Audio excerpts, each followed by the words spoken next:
Ahojte, vítam vás pri poslednej epizóde filmovky v tomto semestri. Dnes sa pozrieme na filmy, ktoré nás čakajú už toto leto. Môžeme sa tešiť na rôzne žánre, od animovaných rodinných filmov, cez komiksové adaptácie až po epické dobrodružstvá. Viete, ktorý film sa dostane po 10 rokoch naspäť na kinoplátna? Mesiace júl a august budú nabité premiérami, ktoré lákajú divákov na širokú škálu zážitkov.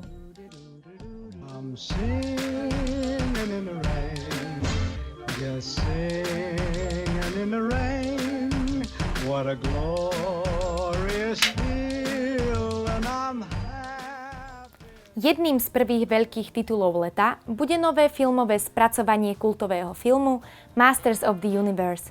Príbeh princa Adama sa po rokoch vracia na plátna v modernejšom a vizuálne pôsobivom spracovaní. Dielo sa snaží osloviť rovno dve generácie divákov, fanúšikov pôvodného animovaného seriálu a nové publikum, ktoré vyrástlo na komiksových adaptáciách posledných rokov. Očakáva sa kombinácia fantasy sveta, akcie a výraznej vizuálnej štilizácie. Okrem Moreny Baccarin a Idrisa Elbu sa môžeme tešiť aj na Jareda Leta v roli úhlavného nepriateľa Skeletora. V kinách sa bude premietať od 4. júna. Obľúbení mimoni sa opäť vracajú na veľké plátna s tretím samostatným filmom. Neodolateľní a vždy vtipní žltí zlosinovia nám opäť prinesú dávku chaosu a zábavy. Nový diel má stavať na osvedčenej kombinácii jednoduchého humoru, dynamického vizuálu a gagov, ktoré fungujú bez ohľadu na jazyk a vek. Pre letné prázdniny ide o tutovku, ktorá bude dominovať denným projekciám. Film si odbije svoju premiéru 1. júlový deň.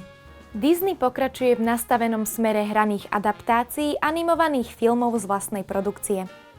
Tento trend neustále oživuje obľúbené príbehy a tentoraz sa môžeme tešiť na nové spracovanie jednej z najobľúbenejších snímok posledných rokov.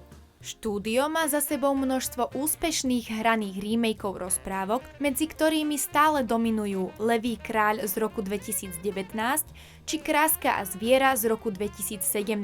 Nie všetky adaptácie sa vyhli kontroverziám a rozporuplnému prijatiu, čo potvrdila aj Malá morská víla. Zostáva otázka, na ktorú stranu sa prikloní tohtoročná adaptácia, ktorou je hraná verzia diela Moana. Tá stavia na silnom hudobnom základe, exotickom prostredí a príbehu hľadania vlastnej identity. Pre Disney ide o kľúčový projekt, ktorý má osloviť mladších divákov aj nostalgické publikum. V kinách sa Vajany a Mauiho dočkáme už 9. júla. Dôkazom, že hračky potajme ožívajú, je aj nový diel Toy Story. V lete sa dočkáme už 5. filmu z tejto série. Cowboy Woody, astronaut Buzz Lightyear a ich kamaráti sa budú musieť popasovať s novou hrozbou. Dnešné deti už hračky veľmi nezaujímajú, pretože ich nahradili tablety. Práve súboj medzi digitálnym svetom a fyzickými hračkami sa stane nielen reflexiou dnešnej výchovy detí, ale aj témou nového Toy Story. Novinka dorazí do kín 18. júna. Keď sa povie meno Christopher Nolan, nielen filmoví odborníci, ale aj laici vedia, že do kín prichádza prvotriedne kinematografické dielo. Jedným z najambicióznejších projektov tohto leta je snímka Odysea. Adaptácia Homérovho eposu patrí medzi najočakávanejšie filmy roka od jej oznámenia v decembri 2024. Nolanov rukopis, dôraz na fyzické nakrúcanie a epický rozsah naznačujú, že pôjde o dielo, ktoré chce spojiť veľkoleposť s autorským prístupom. Kombinácia antického príbehu a moderného filmového jazyka z neho robí jednu z hlavných udalostí letnej sezóny. V slovenských kinách sa ho dočkáme 16. júla. Marvel stavil na klasického hrdinu, ktorý by mal zlepšiť reputáciu po posledných neúspešných projektoch.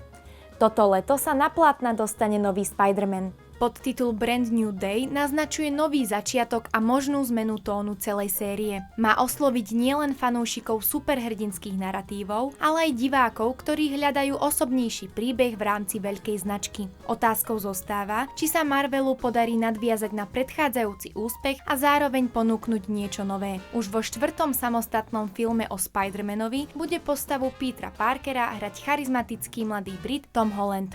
Objaví sa v ňom aj jeho partnerka Zendaya, John Bernthal v roli Punishera či Mark Ruffalo v úlohe Hulka. Film sa do kín dostane na konci júla. Čaká na nás aj niekoľkoročná vojna Marvelu proti DC.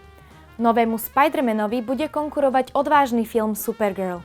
Dej bude nadväzovať na poslednú scénu Gunnovho Supermana. Snímka bude pravdepodobne odrážať jej traumatické detstvo v troskách zničenej planéty Krypton, ktoré zocelilo a vyformovalo jej pohľad na svet. Budeme mať možnosť sledovať Supergirl vlastným menom Kara putovať bezcielne vesmírom so snahou nájsť si svoje miesto. Na plátnách sa objaví už 25. júna. Do kín sa po viac ako 10 rokoch vracia kultová paródia Scary Movie. Prvýkrát bude franšíza musieť nostalgicky osloviť staršie publikum a zároveň prilákať mladých divákov k parodickej tvorbe. Herecké obsadenie je podobné pôvodnému filmu z roku 2000. Môžeme sa tešiť na Annu Faris v roli Sydney či Reginu Hall v roli Brandy. Ďalej sa dočkáme aj bratov Wayensovcov, ktorí sú známi aj z paródií Pár nenormálnych aktivít či 50 odtieňov čiernej. Snímka sa v kinách objaví 4. júna. Tento rok môžeme očakávať aj niekoľko zaujímavých československých koprodukcií, ktoré ponúknú divákom atraktívne témy a kvalitné spracovanie. Medzi nimi sa spomína napríklad film Bojovník. Ide o športovú drámu zasadenú do prostredia MMA, ktorá kombinuje silný príbeh s realistickým spracovaním a známym hereckým obsadením. V hlavnej úlohe sa má objaviť slovenský herec Milan Ondrík. Okrem neho si vo filme zahrá napríklad reper Kelin či profesionálni zápasníci Jiří Procházka, David Kozma a Carlos Vémola. V kinách sa ho dočkáme 13. augusta. To by bolo pre dnešný diel Filmovky všetko. Ďakujeme, že ste nás sledovali a uvidíme sa znova v novom akademickom roku. Ahojte!